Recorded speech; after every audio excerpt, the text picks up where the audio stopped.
Doy a todos y todas la bienvenida. Sabemos que tenemos inscritos de toda Latinoamérica, de Chile, Colombia, México, de Nicaragua, de San Salvador, Bolivia, Uruguay, Argentina, República Dominicana, Panamá, Perú, Ecuador, Argentina, Venezuela, Cuba, entre otros países de Latinoamérica. Así que bienvenidos todos y todas. Sus preguntas en el panel de preguntas para que podamos posteriormente contestarlas en la mesa redonda. Y para iniciar, les quiero presentar a continuación un video con el mensaje de la doctora Alicia Bogats, presidenta del Comité Latinoamericano del IBE.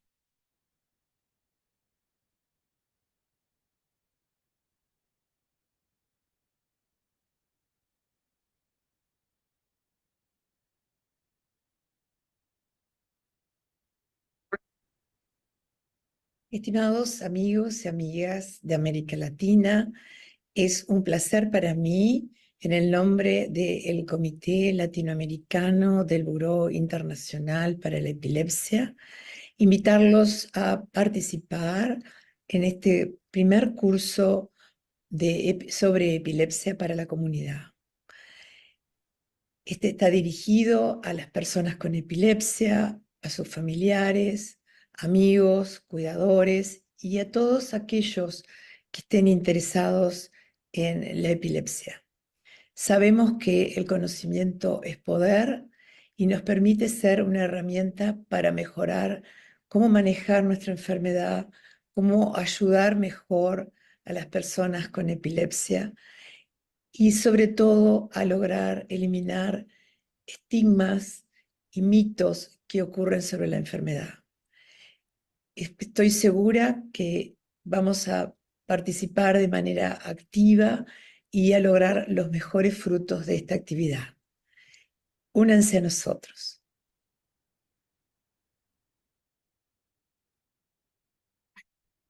Para continuar, también quiero dejar un breve saludo que nos manda el doctor Carlos Acevedo. El doctor Acevedo es el director del Centro Colaborador en Epilepsia para OPS-OMS en Chile y les dejo acá su mensaje a continuación.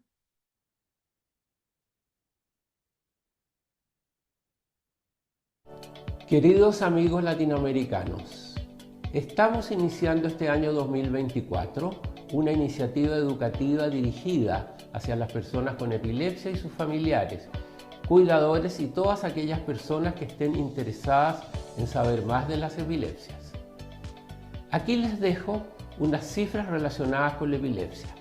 Alrededor de 50 millones de personas con epilepsia en el mundo. 80% de ellos viven en países de medianos o bajos ingresos. Un 70% de las personas con epilepsia no han sido diagnosticadas y están sin tratamiento, y el porcentaje de mortalidad es mayor comparado a la población general. Otro tema muy relacionado a las epilepsias es el estigma, y esta palabra tiene mucho peso porque es un error, constituye una injusticia, y la discriminación y la ignorancia aportan a una sociedad desinformada que no contribuye y que deteriora la calidad de vida de las personas con epilepsia.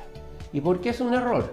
Porque muchos de los pacientes con epilepsia, 2/3 de ellos, pueden lograr una vida normal, libre de crisis. Los dejo invitados a seguir participando virtualmente de este ciclo de webinares que les proporcionará información en un lenguaje simple y claro.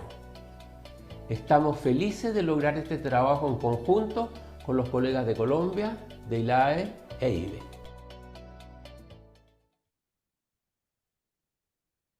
Y finalmente, agradecemos ahí las palabras del doctor Acevedo y los dejo con un breve mensaje del doctor Marco Tulio Medina, director del Centro Colaborador de Epilepsia para OPS-OMS en Honduras.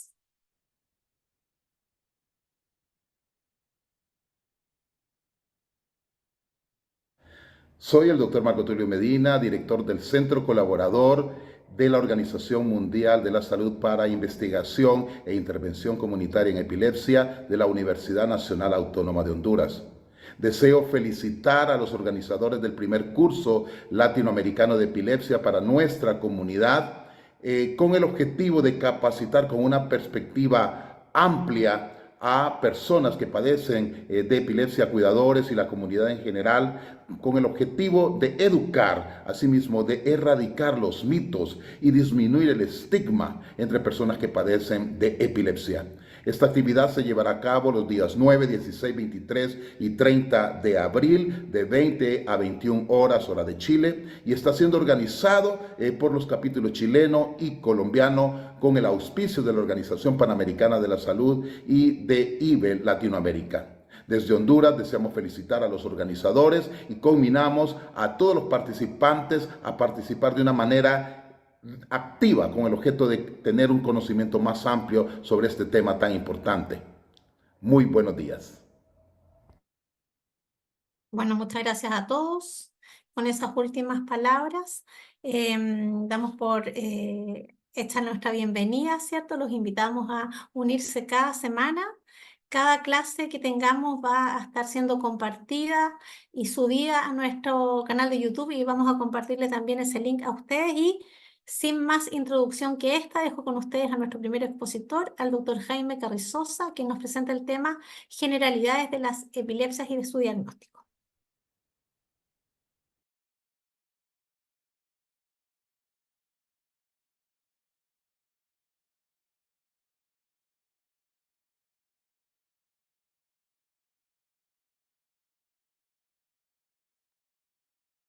Muy buenas noches a todos. Un gusto estar con ustedes, todos los colegas latinoamericanos, amigos de toda América Latina, en tomar parte en este curso inicial sobre epilepsia dirigido a la comunidad en general, específicamente a los pacientes, a las personas con epilepsia, sus familiares y cuidadores y a toda la comunidad en general. Mi nombre es Jaime Carrizosa, soy neurólogo infantil y les hablo desde Medellín, en Colombia.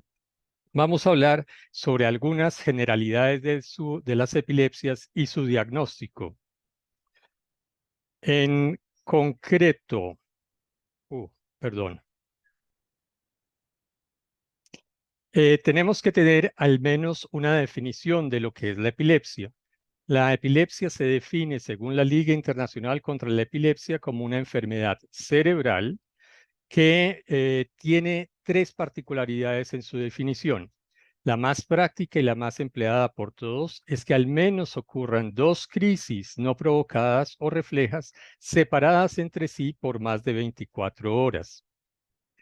La segunda definición, que está también en aplicación, puede ser una sola crisis, pero que esa crisis tenga una posibilidad mayor de un 60% de volverse a repetir posteriormente por un fenómeno no provocado.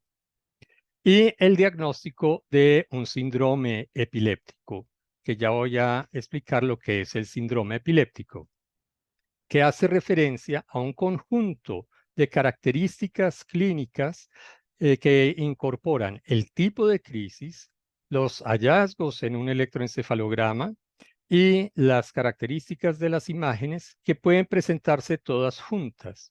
A menudo, todas esas tres características van a depender de una edad de aparición, una edad de terminación o un tipo de evolución y respuesta a la medicación y los desencadenantes. Esto muchas veces cuando encontramos todo esto conjunto decimos, ve, se trata de tal tipo de epilepsia y puede ser un síndrome epiléptico. Como vemos, epilepsia no se trata de una sola enfermedad, sino se trata de muchas enfermedades como así. Y eso es lo que muchos colegas pretenden decir, se debería hablar de las epilepsias y no de una sola epilepsia. Para hacer el diagnóstico de las crisis epilépticas, uno debe saber que éstas se dividen en dos grandes grupos. En las generalizadas, como lo vemos en el lado izquierdo de sus pantallas, y las focales. Las generalizadas significa que ambos hemisferios cerebrales están comprometidos casi que de manera simultánea desde un principio. Mientras que en las focales significa que una parte del cerebro, la que está aquí como señalada más clara o en rojo, es la que está siendo activada o la que no está funcionando adecuadamente.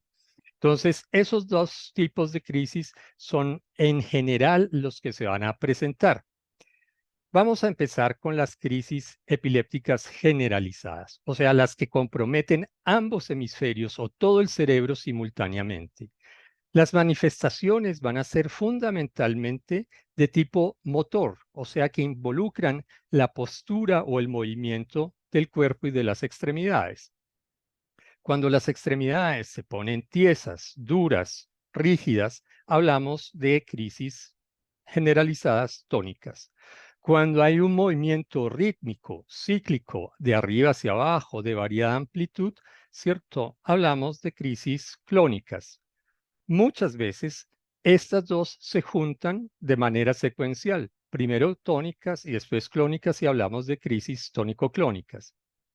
Hay otras que son sacudidas, como corrientazos, como sustos, sobresaltos, que todos hemos tenido al quedarnos, por ejemplo, dormidos y que hay como un corrientazo al quedarse dormido. Eso lo llamamos mioclonías. El tercero, el que le sigue, son las crisis atónicas. Atónicas es como si se hubiera perdido la energía para estar de pie de un momento a otro y se cae al piso de manera súbita, inesperada, golpeándose de una manera drástica en varias partes del cuerpo. O sea, es la pérdida del tono muscular, de lo que lo mantiene a uno de pie contra la gravedad. Otro tipo de crisis generalizadas son los espasmos. Estos ocurren en niños muy pequeños con una extensión de los brazos, flexión de la cabeza y flexión del tronco, de muy breve duración, de 1 a 3 segundos de duración y que pueden repetir. Y por último, unas crisis generalizadas que no tienen un componente motor son las ausencias, que es como desconectarse de un momento a otro, suspendiendo la actividad por breves segundos la gran mayoría de veces. Esos son los tipos de crisis epilépticas generalizadas. En cuanto a las crisis epilépticas focales, que van a comprometer solo una parte del cerebro o una red neuronal en el cerebro, se van a dividir en dos grandes grupos inicialmente. Unas que no tienen compromiso de la conciencia, en que se da uno cuenta de qué es lo que está pasando con uno en ese momento. Y otras que son con el compromiso de conciencia que puede ocurrir desde el inicio de la crisis o en el transcurso de la crisis. Después de hacer esa clasificación de las crisis focales de con o sin compromiso de conciencia, se van a dividir en dos grupos grandes, las que tienen alteración en el movimiento y las que no tienen alteración en el movimiento. Las motoras son aquellas que vimos hace un momento en las generalizadas, como por ejemplo pérdida del tono, con automatismos como tratando de desabotonarse, por ejemplo, las tónicas, pero que no comprometen todo el cuerpo, sino una sola extremidad, las clónicas que solo comprometen también una extremidad y no todo el cuerpo, las sacudidas de una sola extremidad, hipercinéticas son de movimientos de un lado a otro o sobre el propio eje, y los espasmos infantiles o espasmos que vimos antes, pero que no están comprometiéndose por una, o se presentan no por un compromiso de todo el cerebro, sino de una parte del cerebro.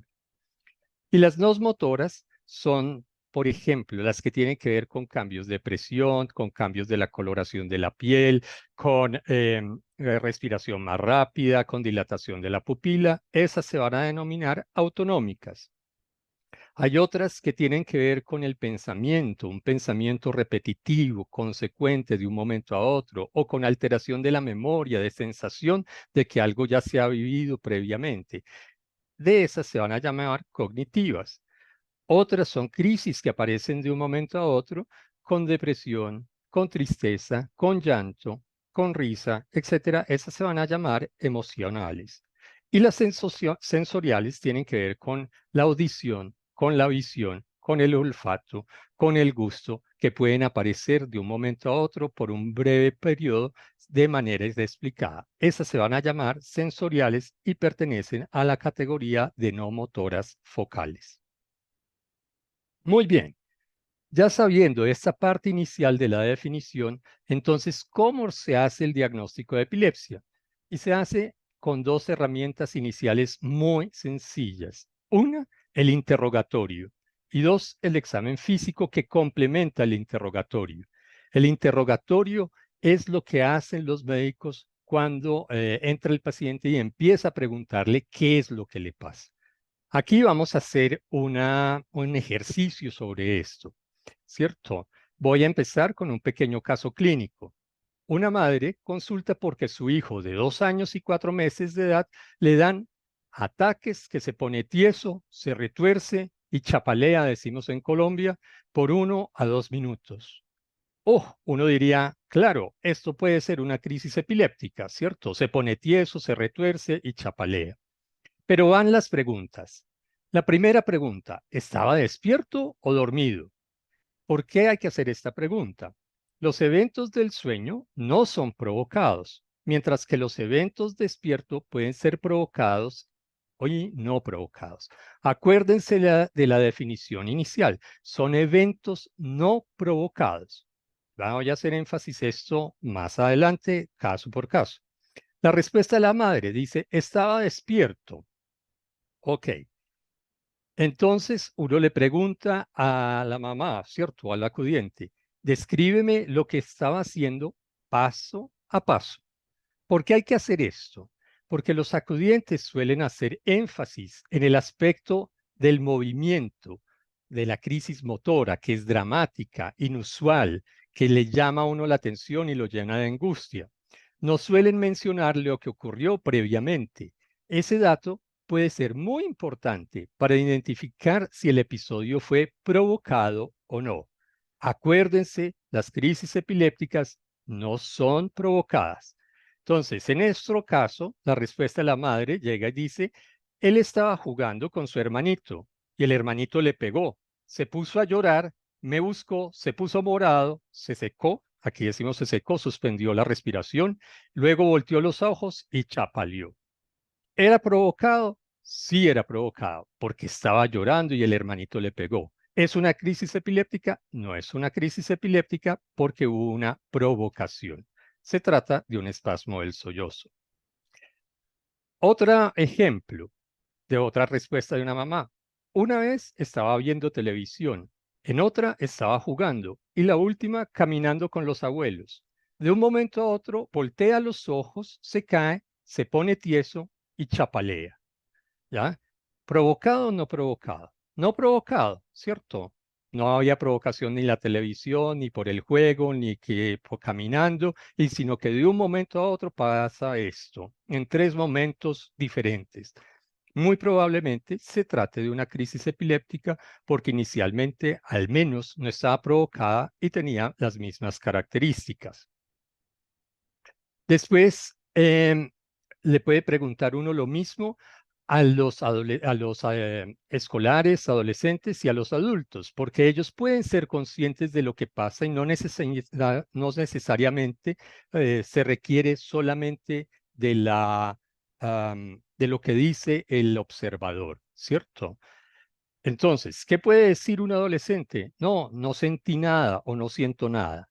O puede decir, mira, de la nada, de un momento a otro, siento miedo, ganas de vomitar, náuseas y una cosa que se mueve en el estómago, ¿cierto? O el otro, jugando, mis compañeros me aprietan el cuello y me voy. En el primero no hay una provocación. En el segundo caso tampoco hay una provocación, pero mire todo lo que siente. Siente miedo, náuseas y una cosa que se mueve en el estómago. Y esos datos a uno como médico ya lo van orientando de que puede ubicarse en una parte del cerebro. En el último caso, jugando, mis compañeros me aprietan el cuello y me voy, me pierdo el conocimiento. ¿Provocado? Sí, porque me estaban apretando el cuello y de pronto ya no estaba llegando suficiente sangre y oxígeno al cerebro. Bien. La siguiente pregunta es si había algún tipo de movimientos, ya fuera de la cara, el cuerpo o las extremidades. ¿Por qué es esto importante? Para hacer esa clasificación inicial que veíamos de las crisis epilépticas que tenían diferentes tipos motores. Y lo otro es que la velocidad de instauración de los movimientos, su sincronicidad, la simetría que sean a ambos lados simultáneos en el cuerpo, la estereotipia, que sean siempre iguales, permiten la diferenciación entre las crisis epilépticas y no epilépticas, ¿cierto? La presencia o ausencia de movimientos permite la clasificación de las crisis epilépticas en motoras y en no motoras. Por eso, esta parte de esta pregunta es importante. Respuesta de varias madres. Desde los 3 años, estando dormido, empieza de un momento a otro a gritar y a llorar de manera inconsolable. Mira varias partes, suda mucho, manotea y es difícil despertarlo. Dura como 5 minutos y luego se duerme otra vez. Al día siguiente no se acuerda de nada. Esto es un episodio en niños pequeños que se llama un terror nocturno, siempre dormido y tiene muchos componentes. Gritos, llanto, sudoración, palidez, manotear, ¿cierto? A veces dar patadas, todo esto. Bien, esto es muy sugerente de un terror nocturno. No necesariamente se trata de una epilepsia. Aquí tenemos otras respuestas. Desde los 14 años le da de un momento a otro. Eso de caerse así, despacio, sin golpearse, se queda dormida por 10 a 20 minutos y luego se despierta como si nada. Esto puede ocurrir en personas que sufren narcolepsia, que es un ataque de sueño en este momento. No siempre se caen de un momento a otro brusco, sino va despacio y quedan como con pérdida del tono muscular y pueden quedar dormidos por algunos minutos o a veces 1 o 2 horas. No es un fenómeno epiléptico, pero la característica como lo dice y qué sucede es lo que nos va a orientar. Otro ejemplo, estando de pie en misa porque no alcanzamos silla, se cayó de una, se golpeó la quijada, perdió la noción o el conocimiento y empezó a brincar. Eso duró como 1 minuto. Al volver en sí, le dio mucha pena, mucha vergüenza y nos fuimos rápido a la casa. Esto puede ocurrir en algunos adolescentes e inclusive adultos por estar mucho tiempo de pie, se baja la presión arterial, la circulación sanguínea al cerebro y produce un desmayo o lo que llamamos como un síncope. Pero el detalle es importante. ¿Dónde estaba? ¿Qué estaba haciendo? Estaba de pie en misa, mucha gente, mucho calor y ¡pum! Se nos desmayó. Pero si uno llega a la consulta y nos dice, no, es que mira, perdió el conocimiento y tuvo movimiento de las extremidades, fácilmente lo catalogaría mal porque no sabía el contexto en que estaba. El último caso de esta diapositiva dice, escuché un ruido duro como a las 5 de la mañana. Al entrar al baño, lo encontré con sacudidas de brazos y piernas, con los ojos volteados. Eso le duró como 3 minutos. Luego tenía dolor de cabeza, vómito y mucho sueño. En esta circunstancia, no sabemos cómo inició la crisis, pero lo encontraron con postura tónica, con movimientos de las extremidades que probablemente sean clónicas y pérdida del conocimiento. Y si se trata de un adolescente temprano en la mañana, puede orientar a un síndrome epiléptico. Por eso los detalles son muy importantes y hay que indagar el contexto y la situación en que estaba. Sigue después en la cuarta pregunta, ¿cómo son los movimientos? ¿Por qué hay que preguntar esto? Porque las crisis epilépticas tienen movimientos descritos como tónicos, clónicos, mioclónicos, automatismos, hipercinética, espasmos o autónicos, como lo vimos al principio. Pueden comprometer las 4 extremidades, que si lo hace de las 4 extremidades nos orienta que puede ser una crisis generalizada o solo una parte del cuerpo, que si lo hace solo una parte del cuerpo es una crisis focal. Los movimientos suelen ser estereotipados en las crisis epilépticas. Algunas respuestas. Al despertarme me dan unas sacudidas y termino botando lo que tenga en las manos.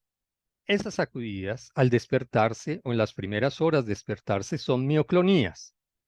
Las mioclonías las hemos tenido todos al quedarnos dormidos, pero nunca deben ocurrir al despertarse o estando despierto.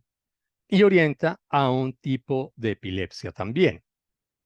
Segundo ejemplo, en las crisis, eso mueve la cabeza de un lado a otro. Abre y cierra los ojos. Lo mira uno como extrañado. A veces manotea. Y después dice que no se acuerda de nada. ¿Ya? 15 años estando despierta. Entonces, eso de mover la cabeza de un lado a otro, como diciendo no, ¿cierto? De abrir y cerrar los ojos, ¿ya? De mirarlo a uno como extrañado y a veces como tratando de golpear o manotear, ¿cierto? No es muy sugerente de crisis epilépticas. Las crisis epilépticas suelen cursar con los ojos y los párpados abiertos, ya sea hacia atrás o girados hacia un lado. No suelen parpadear, no suelen responder a los estímulos externos, ¿ya? Entonces, los detalles de lo que nos dicen va a ser muy importante para ir pensando si se trata de una crisis epiléptica o no. Otra respuesta. Él empieza como a masticar, como a mover la boca como si estuviera masticando. Voltea los ojos y la cara a la izquierda. Extiende el brazo izquierdo de manera dura, tiesa, y ya se queda así por un rato. Si siempre son las crisis así, ¿cierto? Girar los ojos, la cabeza a la izquierda, tensar el brazo a un lado. Si siempre es igual, es muy probablemente que sea una crisis epiléptica. Fíjense que es diferente a la anterior, que tenía movimientos de un lado a otro, que abría y cerraba los ojos y todo.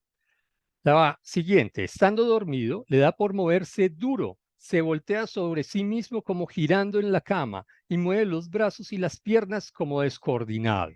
Eso dura poco, como medio a 2 minutos. A veces repita en las mismas noches. Si siempre ocurre dormido, de la misma forma, girando sobre sí mismo, ¿cierto? Y movimientos de las extremidades de esa forma, es posible que se trate de una epilepsia que puede tener antecedentes familiares y lo orienta a uno. Pero es el contexto importante. Estaba despierto, estaba dormido, la crisis fue provocada, no fue provocada, y cómo fueron el paso a paso de cada una de ellas y cómo se describen los movimientos. ¿Hay o no pérdida de la conciencia? Va a ser la siguiente pregunta. Las crisis epilépticas pueden cursar con o sin pérdida de la conciencia, ¿cierto? Específicamente las focales. Cuando hay un componente motor de todo el cuerpo, la pérdida de la conciencia es la regla. Hay muy poquitas excepciones para eso. Tanto la presencia de actividad motora y el compromiso de conciencia permiten también la clasificación de las crisis epilépticas y hacer un diagnóstico diferencial. Vamos a ver algunas respuestas. Al observarlo en la madrugada, lo encuentro mirándome fijamente con el lado derecho de la boca brincando. Se le salían las babas, la saliva, y no podía hablar. Después me dijo que tenía mucho miedo. Si esto ocurre temprano en un muchacho de alrededor de los 8 años, al despertarse o antes de despertarse, y no tiene pérdida de conocimiento, pero no puede hablar. En Chile le decían de la lengua traposa, ¿cierto? Es muy probablemente un tipo de crisis focal, ¿ya? De un comportamiento generalmente bueno, benigno.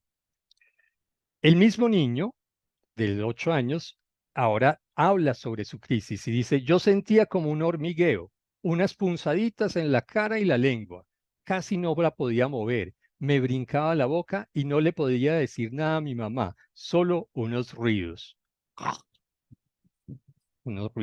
así.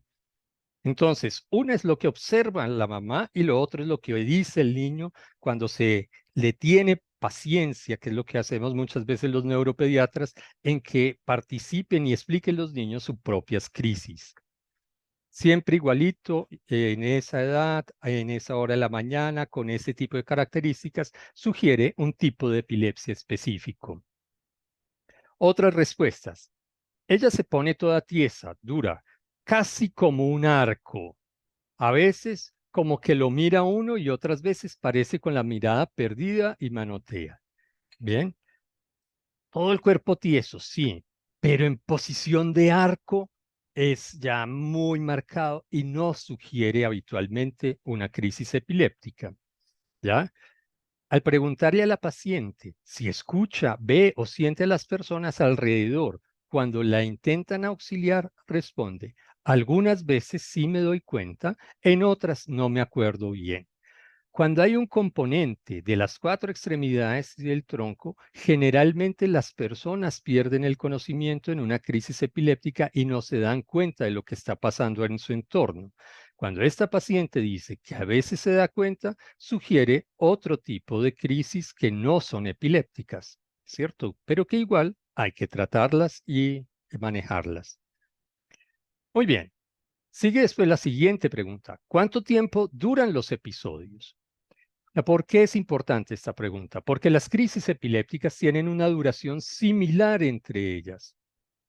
Las bilaterales duran entre 1 a 3 minutos. Estoy hablando de la generalidad. Las ausencias entre 5 a 20 segundos. Y son escasos los episodios que duren más de 5 minutos. Existen, sí, pero no es la norma. Algunas respuestas. Desde hace 6 meses se queda en blanco, mirando al frente sin responder a nada. Luego medio se sonríe y sigue con lo que estaba haciendo. Eso dura de medio minuto o menos de medio minuto y le dan varias veces al día. Si esto ocurre en un niño, una niña menor de 10 años con bastante frecuencia en un día, es posible que se trate de una epilepsia de ausencias. Otra respuesta. Veo unas líneas en zigzag por los lados y pocos minutos después arranca un dolor de cabeza como con unos golpeteos duros, ¿ya? Cuando esto ocurre, fíjense, no hay pérdida del conocimiento, pero puede ser estereotipado, dura mucho más tiempo, minutos, y puede ser más orientador hacia una migraña. Otras respuestas.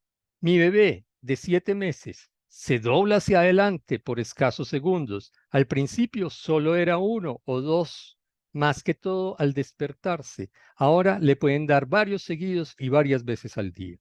Eso de doblarse hacia adelante estando sentado y de pronto que se le cae un poco la cabeza y se dobla hacia adelante pueden ser espasmos masivos. Fíjense en la hora también, no provocado. Siguiente, los ataques que le dan, que le han dado, duran como 3 minutos. Se pone rígida y luego tuerce y luego le brinca todo. 14 años, ¿cierto? Puede ser lo que se llama una crisis tónico-clónica generalizada. Con fiebre, todos los episodios. Eso voltea los ojos, se retuerce y se sacuden las manos y los pies. Duran como 3 a 7 minutos. ¿Provocado o no provocado? Claro, provocado, con fiebre. Y tiene una crisis que se parece a una crisis tónico-clónica, pero se trata de una convulsión febril. ¿Qué pasa después del episodio? Es la siguiente pregunta. Las crisis epilépticas con movimientos de ambos lados del cuerpo y algunas focales con pérdida de la conciencia suelen tener alteraciones físicas, cognitivas, emocionales, sensitivas o autonómicas después del episodio. Es lo que se llama el estado posictal, después del episodio, después del ictus, ¿cierto? Los síntomas comunes pueden ser náuseas, vómito, somnolencia, cefalea, dolor de cabeza, desorientación, lentitud, fatiga, cansancio, depresión, irritabilidad. La duración de este episodio, de este estado posictal después de una crisis puede ser de minutos a días. Muchos eventos paroxísticos no epilépticos no tienen un estado posictal. Por decir algo, los desmayos no suelen tener un estado posictal, ¿cierto? Muchos fenómenos del sueño no suelen tener un periodo posictal, mientras que las crisis epilépticas después terminan cansados, agotados, con dolor de cabeza, con mucho dolor, etc. Algunas respuestas. Después de la convulsión queda desorientado, vuelve en sí como despacio, ¿dónde estoy? ¿Qué pasó? ¿Qué sucedió? ¿Qué día es? Se siente cansado, con sueño y lento. Es un día perdido. Entonces, un fenómeno con una crisis y después lento, sugiere con mucha más precisión una crisis epiléptica. Después del desmayo, sí le dolía el aporreón donde se había golpeado, pero volvió en sí rápido, tanto que nos fuimos para la casa. como el ejemplo de la persona que está en misa y se cae y dice, uy, ¿qué me pasó? Deme agüita de una vez. Y no, vámonos, qué vergüenza, qué pena con los demás que estarán pensando, ¿cierto? No hay un estado posital claramente identificado. Se trata entonces de un síncope o un desmayo. Otro, ¿ya? La pregunta que sigue, ¿los episodios son siempre los mismos? ¿Por qué es importante esto? Las crisis epilépticas son estereotipadas, suelen repetir siempre igual, ¿ya? Su patrón de presentación no suele cambiar. Los episodios con múltiples síntomas, como visuales, auditivos, cognitivos, emocionales y autonómicos, son la excepción en epilepsia. Generalmente los síntomas en epilepsia son simples. No escuchan canciones, escuchan ruidos. Tienen temor, pero no una historia de temor. Ven luces, no imágenes, ¿cierto? De un cuadro, ¿ya? Etcétera.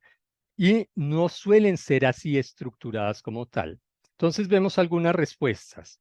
Vi el muro con una puerta que no podía abrir.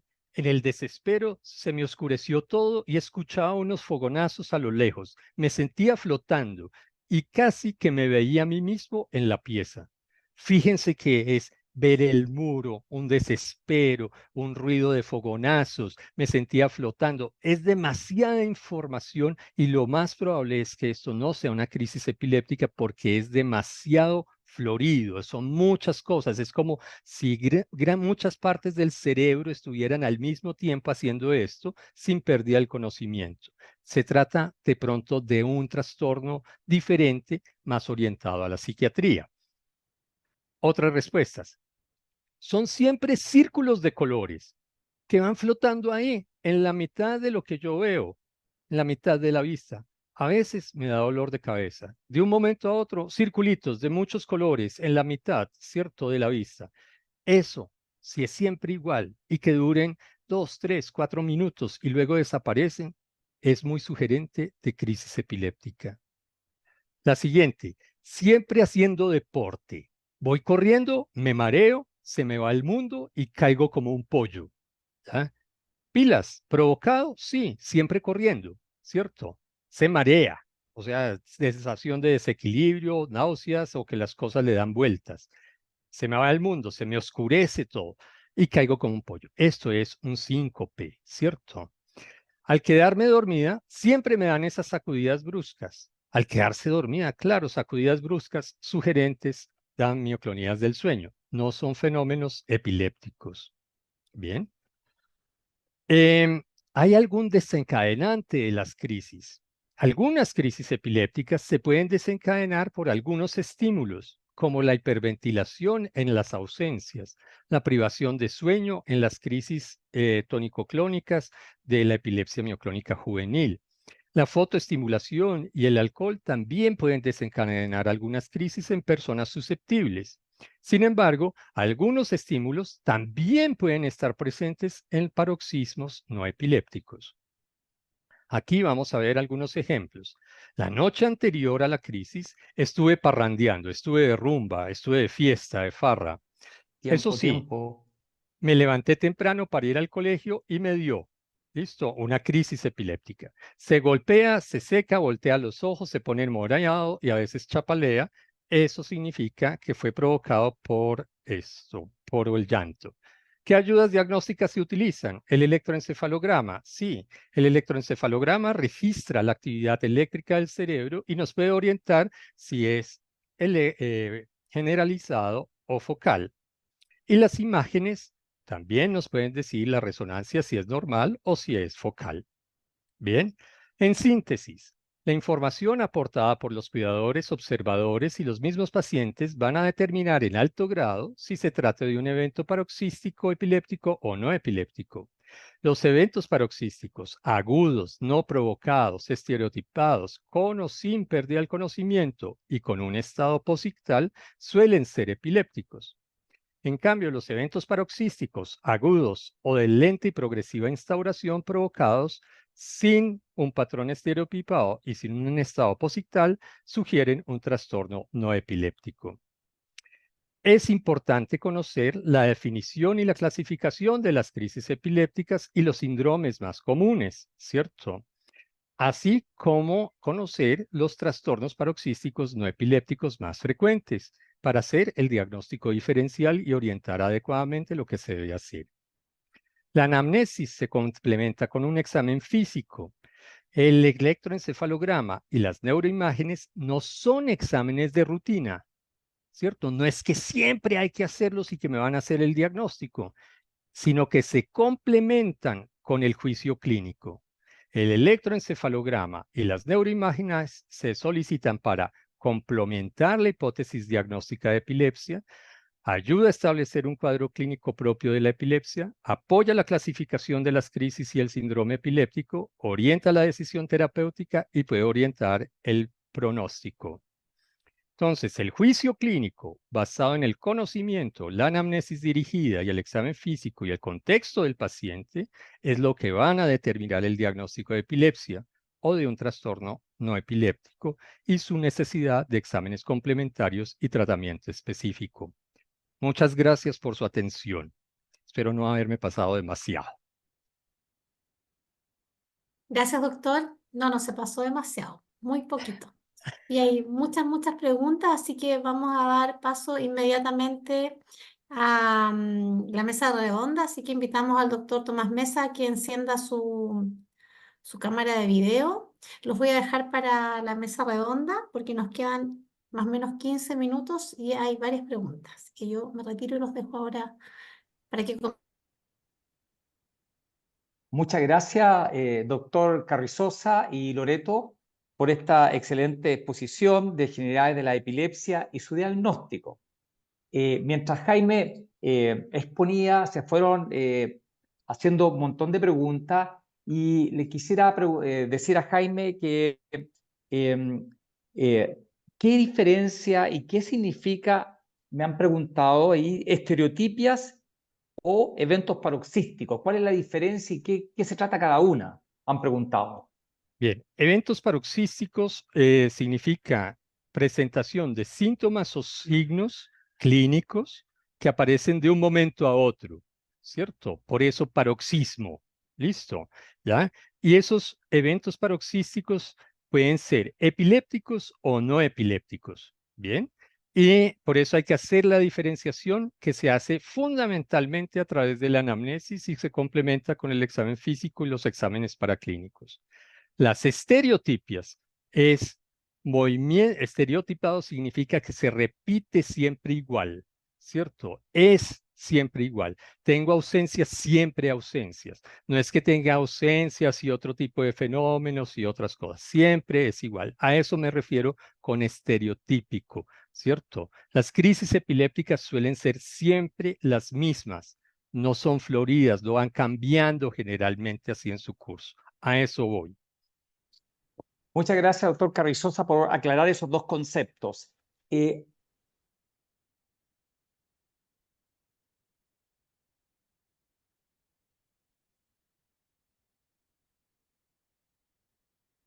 Estamos teniendo unos problemas de conexión con el doctor Mesa.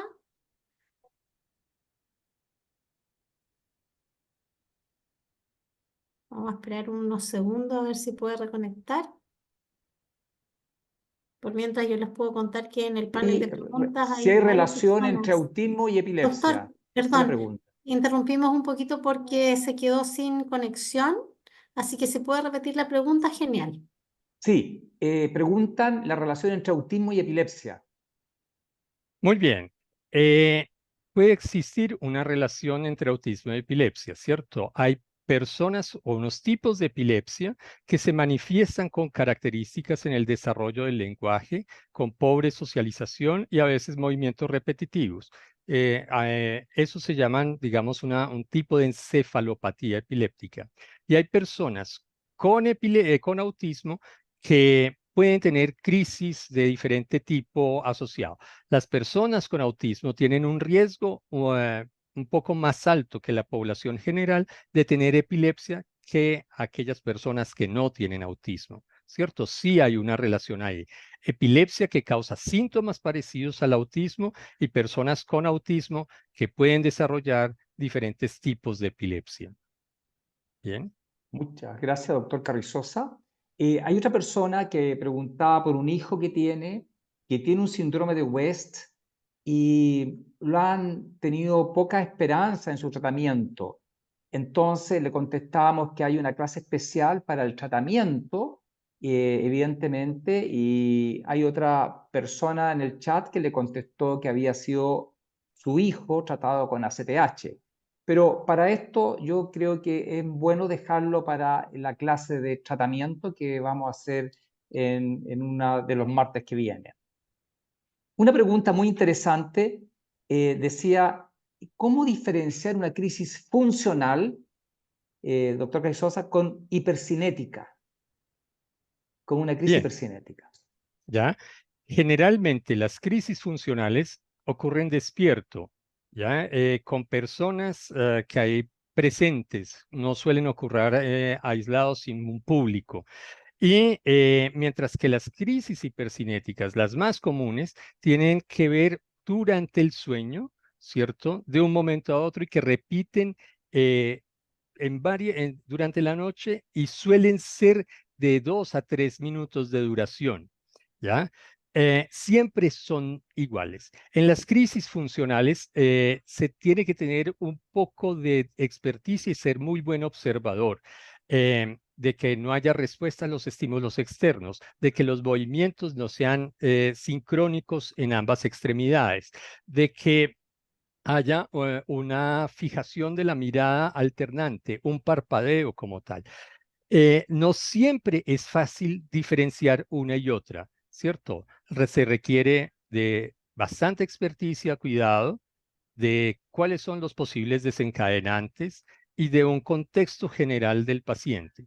En algunos momentos lo que se hace es hacer un video electroencefalograma donde se registra la crisis y se observa simultáneamente si hay descargas eléctricas simultáneamente. Y eso puede orientar a si se trata de una epilepsia o de una crisis funcional.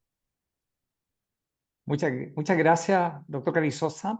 Hay otra persona, Rocío, que pregunta eh,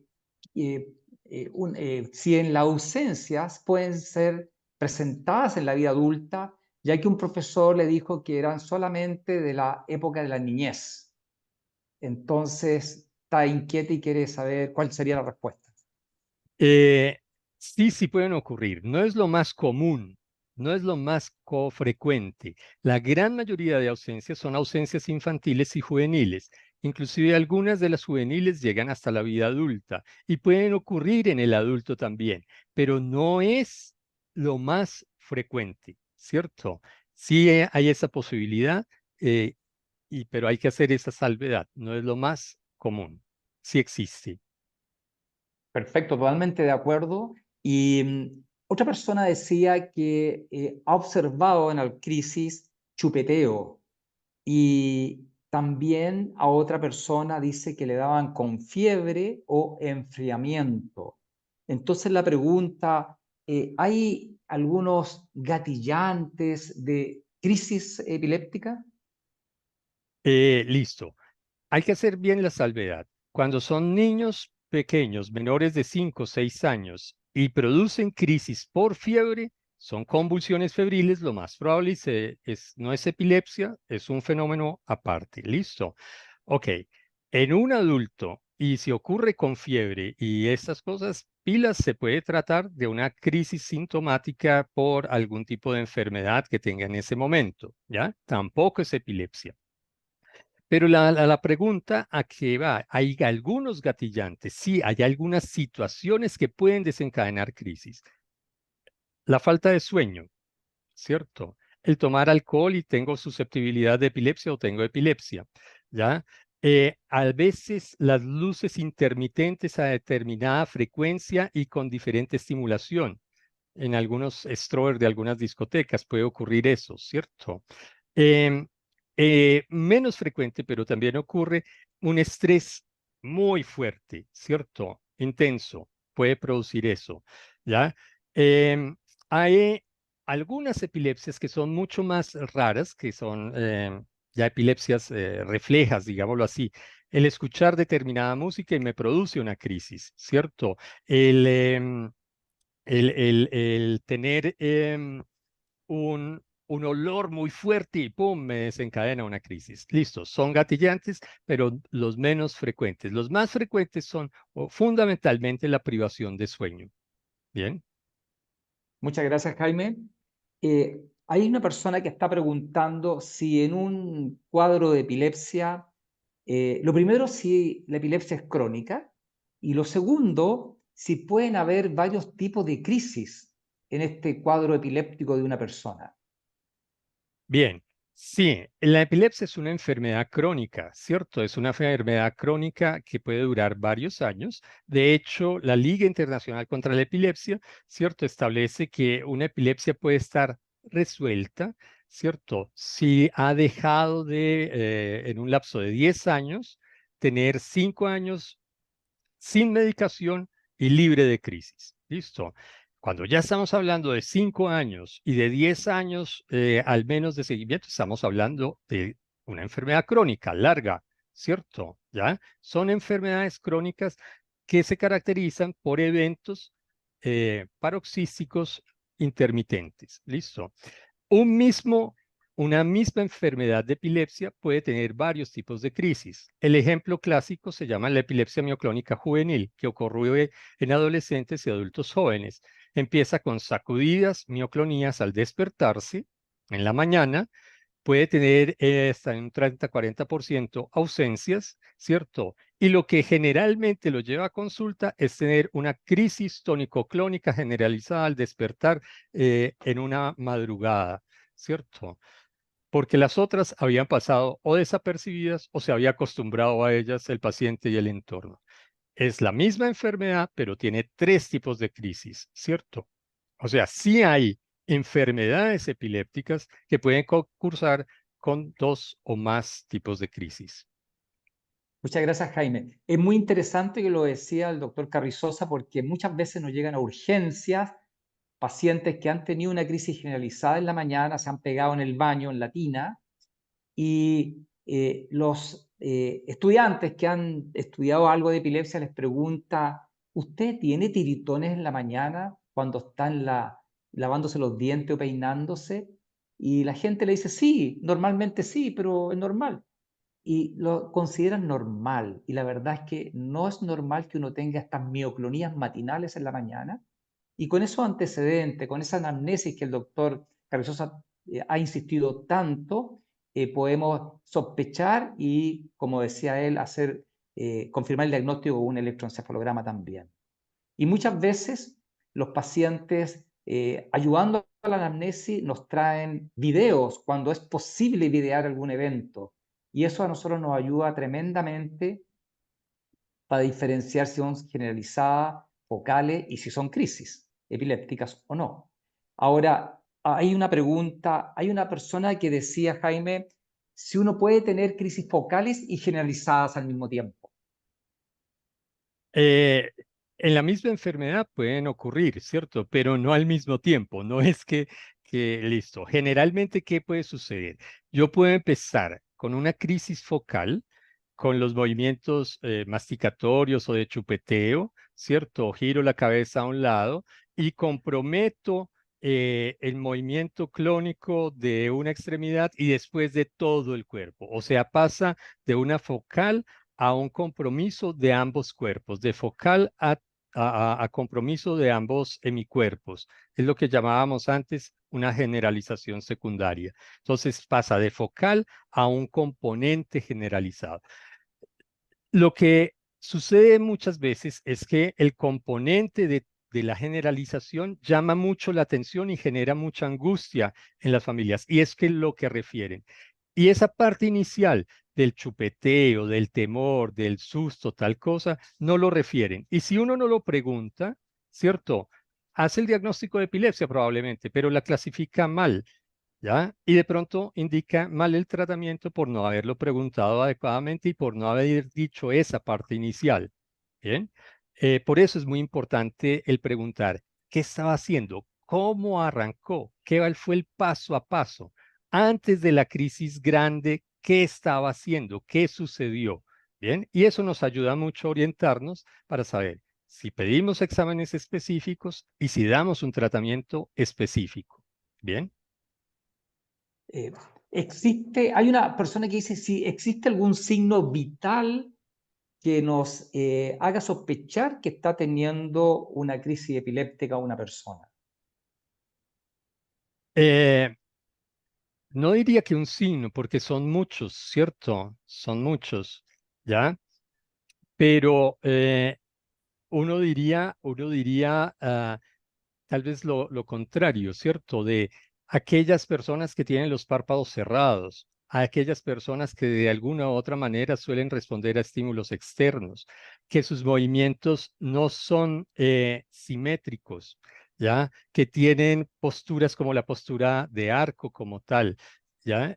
Esos fenómenos no son epilépticos o nos sugieren en alta probabilidad epilepsia, ¿cierto? En epilepsia les diría que es abrupto, estereotipado, siempre igual, ¿cierto? No provocado em, y que tiene habitualmente la misma duración, ¿ya? Em, son, digamos, las características más típicas como tal. Requiere mucha observación, que no suele ser lo que tenemos porque uno está en ese momento muy angustiado, o que tenga la grabación, o saber que los fenómenos se han repetido y tener la experticia en reconocerlos como tal. Perfecto, muchas gracias, Jaime. Hay una persona que pregunta si las epilepsias son hereditarias y la verdad es que hay algunas que son hereditarias, pero hay múltiples causas de epilepsia. Puede ser, como decía Jaime, un golpe, puede ser una infección, una meningitis que deja una secuela, puede ser algunas hereditarias, puede ser otras que sean por una malformación cerebral cuando le hacen la resonancia, que es uno de los elementos que hacía el doctor Carrizosa, se ve unas neuronas que no están donde corresponde, se llaman las displasias neuronales, y también, entonces son múltiples causas, pero no todas las epilepsias son hereditarias. Aquí hay una persona que dice que las personas hipertensas le pueden dar convulsiones por tener la presión arterial alta. Eh, sí puede ocurrir, no soy el experto pues en neurología de adultos, sí puede ocurrir, pero no es lo habitual, es una excepcionalidad, ¿cierto? Ocurre, pero no es lo más frecuente. Y ahí, en relación a la terminología, muchas gracias, Jaime, hay una persona que pregunta, ¿las crisis parciales complejas son lo mismo que las crisis de ausencia? Sabemos que ha cambiado la terminología, pero me gustaría que Jaime aclarara este concepto que a veces confunde mucho. Bien, el término parcial se eliminó, ¿cierto? Para tener un lenguaje común en todo el mundo. Y en América Latina, el decir parcial significa como no tenerlo completo, ¿cierto? Ya tengo una partecita de epilepsia, estoy con principios de epilepsia, eso orienta al parcial. Y parcial no, cuando tiene una crisis parcial, se tiene la epilepsia completa, ¿cierto? Entonces se trata de orientar mucho más a focal, y focal te orienta más a que hay un foco, a que hay un lugar específico en el cerebro que probablemente va a desencadenar eso. Por eso se hizo también el cambio de parcial a focal. Una, para orientación entre los académicos y los neurólogos, ¿cierto? De tener claro eso. Y dos, dar un mensaje a la comunidad de que no es una partecita de la epilepsia que se está teniendo.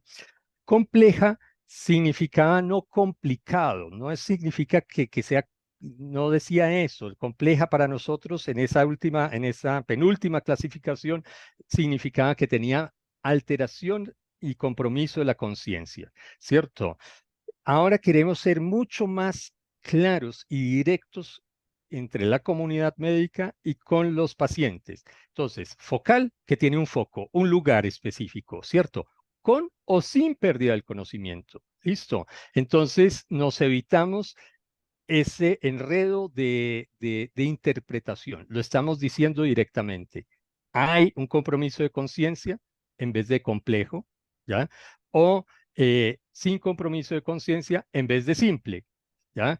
Porque decir que tenía una crisis focal simple da la indicación de que era algo sencillo, no complicado y que no tenía y no valía tanto la pena la epilepsia como tal. Por eso se hizo también esa diferenciación, que tengamos todos, médicos y pacientes, un lenguaje común, entendible para todos. Muchas gracias, Jaime. Hay otra persona que preguntaba sobre si las crisis pueden ir cambiando con la edad. Y sí, es así. El cerebro va cambiando a nivel de cada edad por la maduración que va teniendo. Entonces es posible que en un recién nacido, como el doctor Carrizosa decía, tenga crisis autonómicas, por ejemplo, falta de respiración o apnea o braceo o de repente el corazón que le salte mucho, taquicardia. Pero con el tiempo, el cerebro más maduro va presentando, ya cercano a el año, las crisis de espasmos masivos que se dan en un síndrome llamado síndrome de West. Y con el tiempo van cambiando las crisis porque el cerebro va cambiando y algunos de estos pacientes que tienen este síndrome de West pueden llegar a un síndrome de Lennox-Gastaut, descrito por el doctor Lennox y el doctor Gastaut, que presentan varios tipos de crisis y entre ellas están las atónicas y otras. Entonces, por eso que la respuesta es sí. Puede ir cambiando el tipo de crisis y el síndrome a través de la edad. No todos los pacientes, son algunos, especialmente los más graves. Pero había una pregunta que yo le quería hacer al doctor Carrizosa, que viene de las preguntas y respuestas. ¿A qué edad o cuándo es más común la epilepsia? Decía aquí, ¿cuándo es más común diagnosticar epilepsia? Pero yo diría, ¿cuándo se da más? ¿A qué edad? Muy bien. Hay dos picos, dos alzas muy grandes. Una, ¿cierto? En la infancia y adolescencia, que es una edad donde hay bastante. Después llega y baja en la vida de adulto joven y de adulto medio. Y después, en el adulto mayor, en el anciano, vuelve y se incrementa. Esa es, digamos, la curva muy común en países desarrollados. En los países en desarrollos y tropicales, ¿cierto?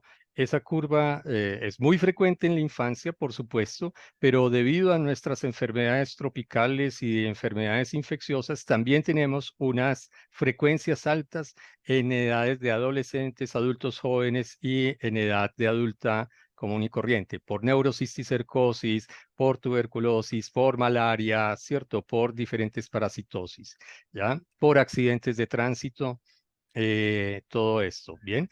Entonces, es diferente si estamos hablando de países desarrollados a países que en desarrollo, países tropicales y dependiendo mucho de las políticas de salud pública y de tránsito, ¿cierto? Una de las causas fundamentales de epilepsia en países en desarrollo son accidentes de tránsito, ¿ya?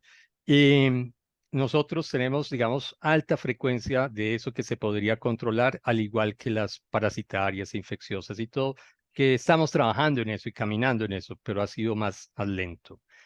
Entonces, en definitiva, en teoría, sí, primera infancia hasta la adolescencia hay un grupo importante de crisis epilépticas y segundo grupo fuerte en las personas de edad.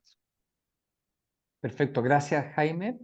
Aquí hay una pregunta. ¿La epilepsia se puede quitar? A mí me dicen que a los 30 años o más allá. En relación a esta pregunta, va a depender de qué tipo de epilepsia. Como decíamos, el doctor Carrizosa, hay epilepsias, como hay gente que le quiere denominar, y va a depender de qué tipo de epilepsia sea, que puede desaparecer o no. Están las epilepsias llamadas antiguamente benignas o hoy día autolimitadas porque llega un tiempo en que se van. Por ejemplo, la ausencia de la niñez, hay una epilepsia llamada un síndrome de epilepsia rolándica, o benigna de la infancia antiguamente, pero hoy día se llaman autolimitadas. Y, por ejemplo, esas epilepsias se pueden sanar o quitar. Pero hay otras que no. Por ejemplo, la epilepsia mioclónica juvenil, que nombraba el doctor Carrizosa, esa epilepsia es más difícil que se quite, pero el tratamiento anda muy bien con un buen tratamiento. Por lo tanto, hay algunas que sí y hay algunas que no. Ahora, aquí hay otra pregunta que dice, doctor Carrizosa, ¿qué criterio utiliza para indicar una telemetría? ¿En qué clase de casos? Bien, una telemetría yo la indico muchas veces cuando tiene un componente nocturno la epilepsia o relacionada con el despertar, ¿cierto? Donde las diferentes etapas del sueño son provocadoras o disparadoras, o el despertar genera la crisis epiléptica o las descargas y las quiere uno pesquisar como tal. La otra parte utiliza una telemetría en candidatos o videotelemetría en candidatos de cirugía de epilepsia, ¿cierto? Que tenemos que determinar con claridad dónde arranca la epilepsia y si eso coincide con las imágenes, con la evaluación neuropsicológica y con la presentación clínica del paciente. Son, digamos, las dos indicaciones más frecuentes que suelo indicar una telemetría para los pacientes, ¿cierto? Em, el tercero es cuando tengo dudas de que si son epilepsia o son crisis funcionales, ¿cierto? ¿Ya? O que van las dos de la mano, ¿cierto? Crisis no epilépticas de origen psicógeno, se llamaban crisis psicógenas no epilépticas o crisis funcionales neuronales, ¿ya? Y que pueden concurrir con epilepsia, ¿cierto? Y puede uno solicitar y ver si durante un registro de crisis se observan las descargas o no. Son las tres indicaciones donde mandaría una telemetría. Sí, muchas gracias, Jaime. Hay una persona que preguntaba qué es lo que es la telemetría. Bueno, la telemetría es un electroencefalograma más prolongado, con video. Muchas veces es hospitalizado, especialmente como las razones que el doctor Carrizosa decía, cuando hay dudas, cuando quieren ver bien las crisis, quieren hacer un buen diagnóstico, y muchas veces, a veces es necesario pensar en una cirugía, por ejemplo, y hay que hacer algunos estudios más acabados, en ese sentido, tal como el doctor decía. Y bueno, estamos llegando ya a la hora de cierre. Hay muchas preguntas todavía. Vamos a ir contestándolas con los días, y así que le voy a agradecer al doctor Carrizosa por su exposición, por su excelente respuesta, y dejo con usted a Loreto González, quien va a dar cierre a este primer curso. Sí, yo me sumo, doctora, a los agradecimientos al doctor Jaime Carrizosa por este primer tema, ¿cierto? Por su exposición muy clara, muy entretenida, con muchos ejemplos, y por supuesto también todos los aportes ahí suyo al realizar la moderación de las preguntas. Tenemos más de 180 preguntas, así que es imposible responder todas en esta primera sesión. Hay muchas preguntas que tienen contenidos y temas que vamos a ir abordando semana a semana. Entonces, contarles, por ejemplo, que la próxima semana tenemos el tema de tratamiento y pronóstico. Nos va a estar acompañando un neurólogo de Chile, el doctor Reinaldo Uribe, que es director de la Liga, que es el encargado actualmente del Programa Nacional de Epilepsia en nuestro país. Entonces, es una persona con mucha trayectoria, que va a tener una muy buena presentación de este tema, y ahí probablemente vamos a poder seguir abordando muchas de las preguntas que hoy día no logramos contestar. A todos quienes se conectaron hoy día, agradecer su participación, su entusiasmo en tantas preguntas que nos llegaron. Estamos muy contentos, muy agradecidos. Les comento que las clases de hoy día las vamos a subir. Les vamos a estar contando esto a través de sus correos electrónicos con el enlace respectivo para que puedan repasar los contenidos de hoy. Y los esperamos la próxima semana a que se unan a este curso. Son 4 semanas y terminando todo el proceso, el tema de la certificación para que puedan también tener el certificado de este curso, que primera vez que tiene este alcance en Latinoamérica y donde van a estar colaborando y participando expositores de distintas partes de Latinoamérica, obviamente. Así que muchas gracias a todos y nos encontramos la próxima semana. Que estén muy bien y gracias a nuestros expositores. Chao. Chao, buenas noches. Buenas noches a todos, gracias por participar.